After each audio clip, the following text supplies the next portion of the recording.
अस्सलाम वालेकुम प्यारे बच्चों। अब सवाल नंबर 2 में हम देखेंगे सवाल नंबर 3।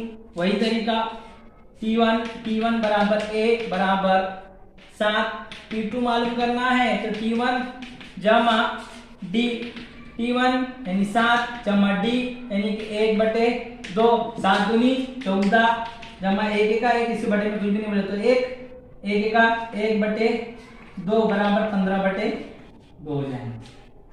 इस तरह से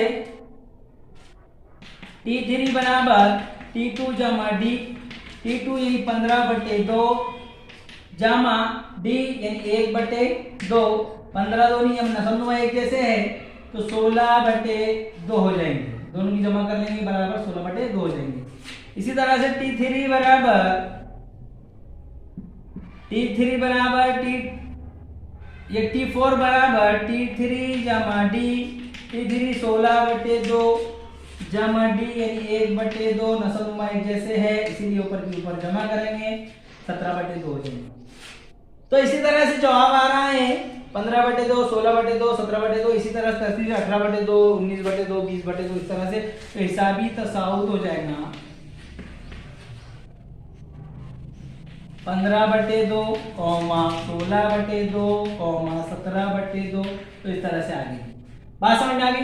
अब सवाल नंबर 4 है T1 बराबर A बराबर -1/2, 1/2/5, यह हो जाएगा T1। T2 मालूम करना है, T2 बराबर T1 जमा D, T2 यानी -1/25 जमा 3 रुपये में से 1 रुपया 25 पैसे निकल जाएंगे तो बचेंगे 1 रुपया 75 यानी 1.75 यानी 1.25 रुपये। इस तरह से हम लिख सकते हैं। T3 बराबर T2 जमा D, T2 1.75 जमा D 3 बराबर ये हो जाएंगे 4.75।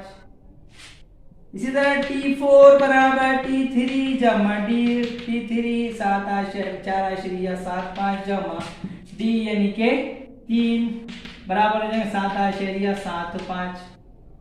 बात समझ में आ गई। तो इसी तरह हिसाबी तसाउत हो जाएगा 1.75, 4.75, 7.75, इस तरह से आगे। उम्मीद है प्यारे बच्चों आप अच्छी तरह समझ गए होंगे। घर पर इसकी अच्छी मशक कीजिए। खुदा हाफिज।